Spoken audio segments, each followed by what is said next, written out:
We're told that the summit will be a day-long, possibly extending to a second day. What is the best-case scenario for what can be accomplished in a single day? What does the president think can be done in a single day with Kim Jong-un? Certainly not going to get ahead of those conversations. As you stated, we plan for a full day of meetings on the 12th with some time reserved to carry over if necessary. Certainly the best outcome would be an agreement for complete and total denuclearization.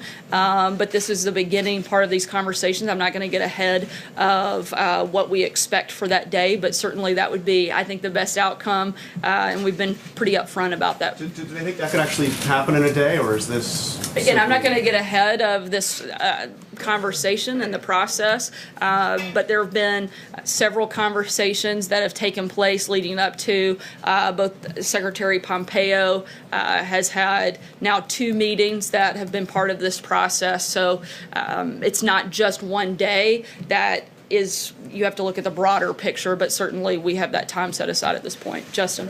I wanted to ask about the auto meeting earlier today. I know attendees of these sort of spitball sessions can often leave with the impression that the president agrees with their position.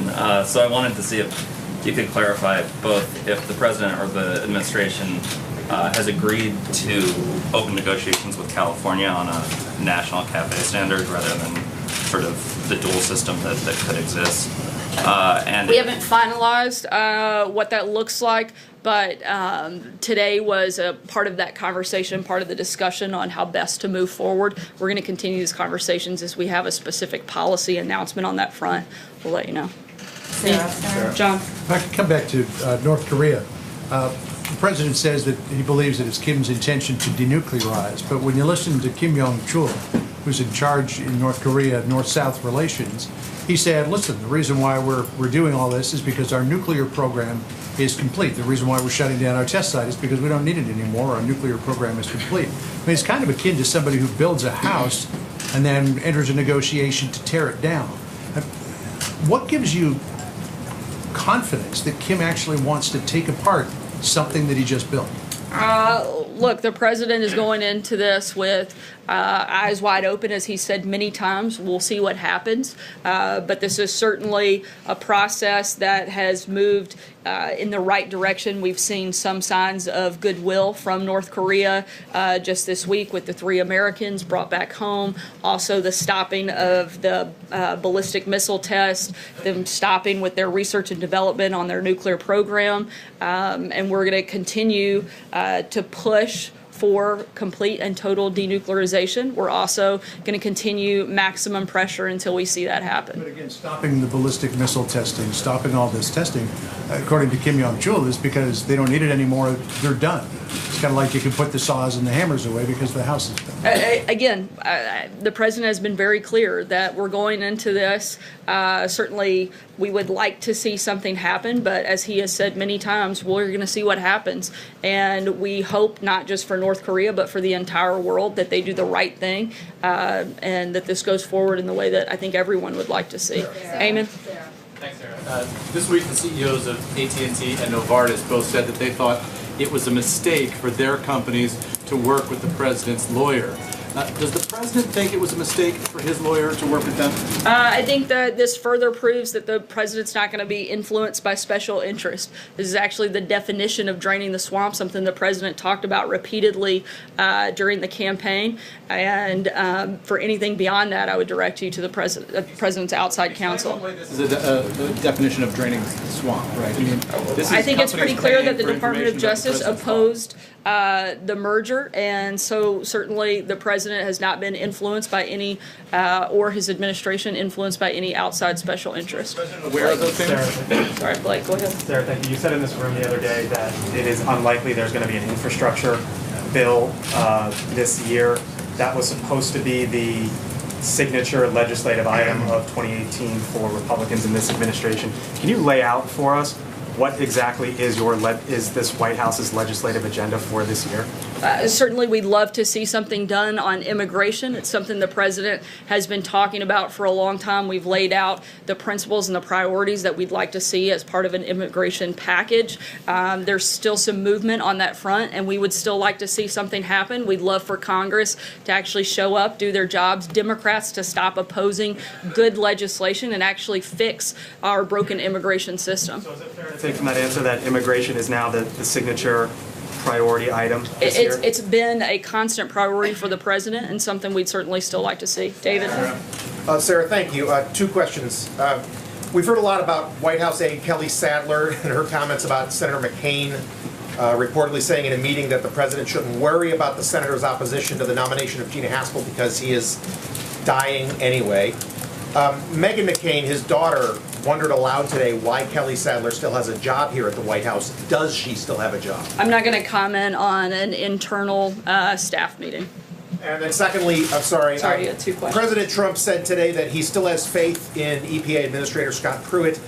Do you know if he was aware when he said that about these new Freedom of Information Act documents that showed last year Administrator Pruitt had dinner in Rome with a Catholic cardinal who was under investigation for child sex abuse? I'm not aware of that. I haven't spoken with the president about Administrator Pruitt today. Catherine? So, following up on that question about Kelly Sadler's comment, does the White House not think that you need to condemn these remarks or comment? Again, I'm not going to validate a leak one way or the other out of an internal staff meeting. Are you saying that you didn't say this? Again, I'm not going to validate a leak out of an internal staff meeting one way or the other. Jonathan?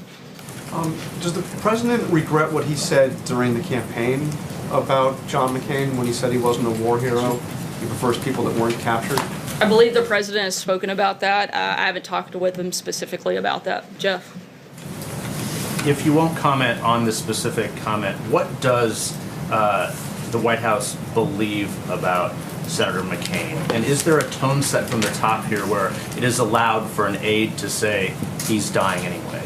Certainly, there is not a tone set here. We have a respect for all Americans, and that is what we try to put forward in everything we do, both in word and in action, focusing on doing things that help every American in this country every single day. And I think if you look at the policies we've put forth, you'll see that reflected. Why not just apologize to Senator McCain? Again, I'm not going to get into a back and forth because people want to create issues of leak staff meetings. Does the president have confidence in Secretary Nielsen?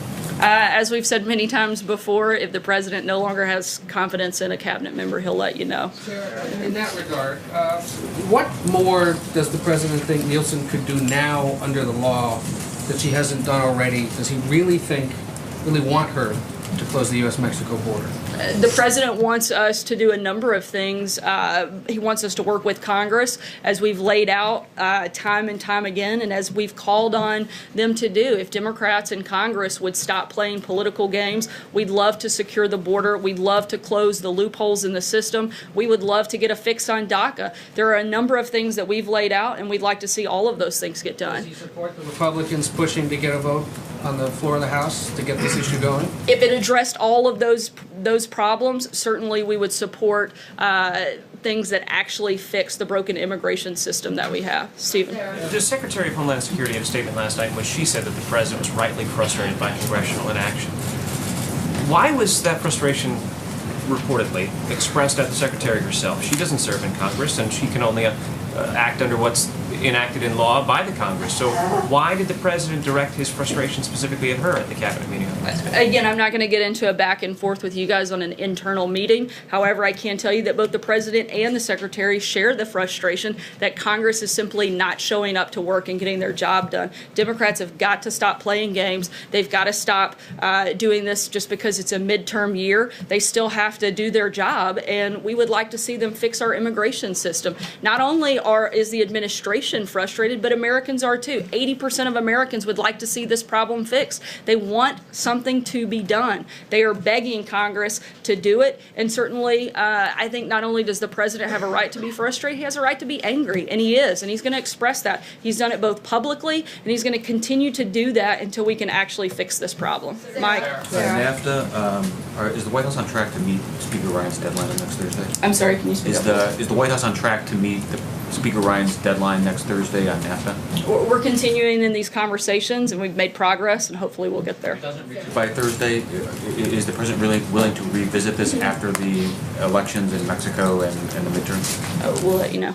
Sarah, just a quick follow-up on one of my colleagues. To be clear, does Kelly Sadler still work at this White House? Yes, she does. She does. Okay, and to follow up on that, more broadly, does the president set the tone? Does he bear responsibility for the tone within this White House?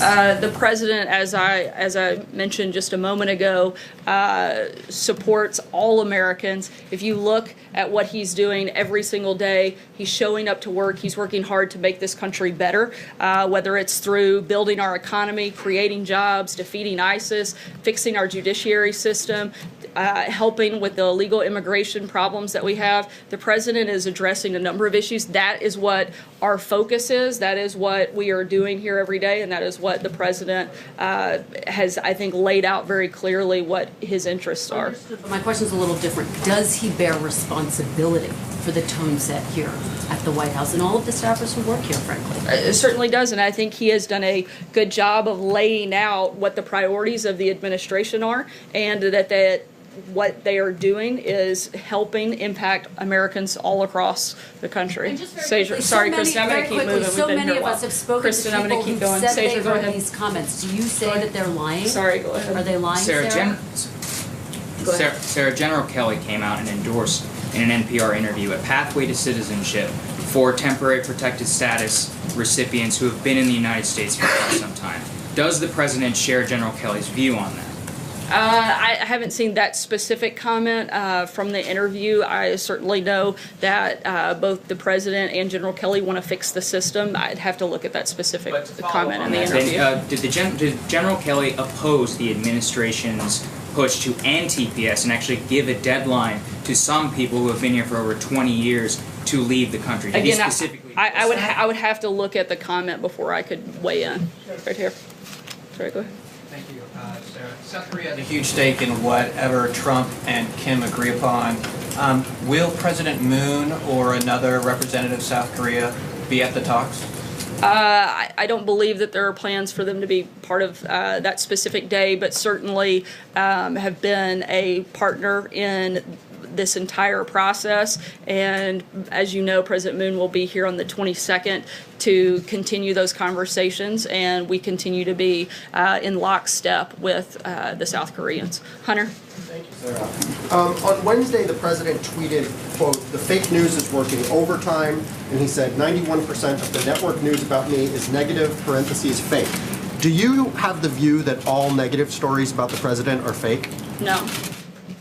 Why would he say that then? I'll take one last question, Aisha.